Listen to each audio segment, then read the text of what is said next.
Ayan guys, sasakyan kami ng train pabalik naman ngayon doon sa nanggalingan namin kanina sa cable car. Paalis na yung train guys. Ayan.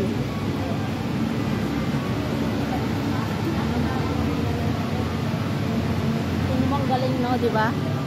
Look at guys, kala mo museum. Kaya nga eh. Diba? Ito pala yung express train kanina? Yes.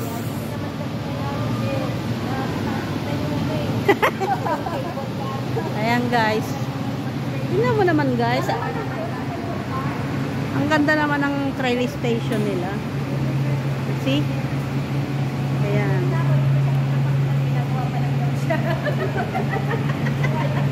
Kala mo museum mo, di ba? Saan ka? Saan ka dyan? Ayan o. Bago ngayon, na-meet ko siya dito. Ayan guys. Ganda naman ang train dito. Grabe yung ano pa lang ano. The electric pan pa yan guys. So, ang daming electric.